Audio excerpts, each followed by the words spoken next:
when Harry and I decided to make a toy called Colorforms, we never thought of it as being something that other people would be interested in.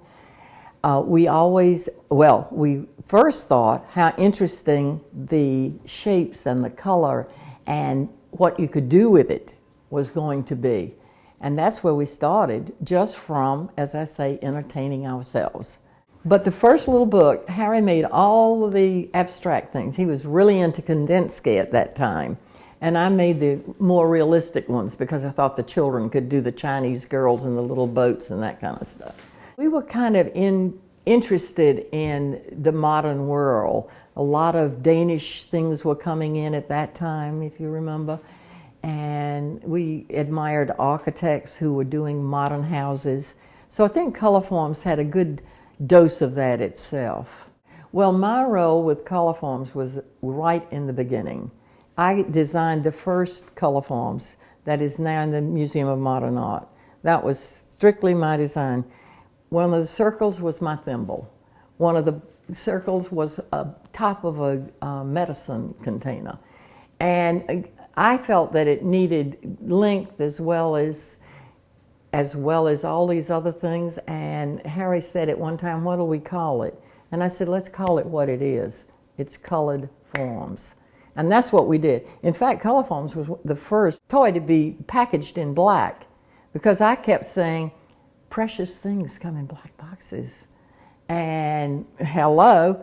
So Colorforms also is one of the first toys to have pictures of children on it too, real photographs of real models. Colorforms kind of started, in the 50s, and by 58 it was really beginning to roll and was pretty inventive. Paul Rand, as a designer for the logo for Colorforms, was a very cooperative and interesting fellow to work with. I'm sure Harry gave him some guidance, because Harry had opinions about a lot of things and he wanted to art direct quite a bit. So I'm sure that was a cooperative venture.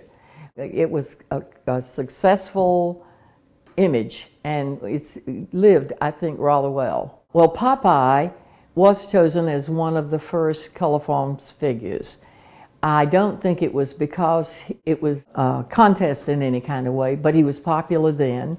He's popular now. He made a good figure for Colorforms, and it worked out marvelously, with all of that spinach energy, as I say. People said, wouldn't it be nice if the children could do something that helped them out? And of course, you want them to dress properly for the weather. And I think that's how that came about. And then silly faces. Kids have wonderful senses of humor. They are just love anything silly, just fall on the floor. And the sillier it is, the better it is. I think Colorforms is timeless because it has a lot of qualities that all good art needs. It has shape, it has color, it has dimension if you know how to use it. It has just a lot of elements. And I do think it's very creative. They say when a child can use its thumb and its forefingers, it can pick up things, and therefore it can create. So you can start very early with Colorforms. Time magazine used Colorforms as one of the toys of all time, and I'm delighted to hear that, because I think that Colorforms did have a good life, and I'd like for it to have a long life.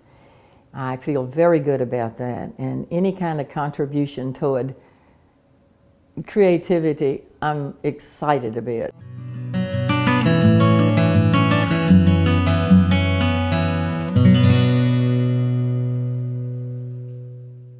It's more fun to play the Colorforms way.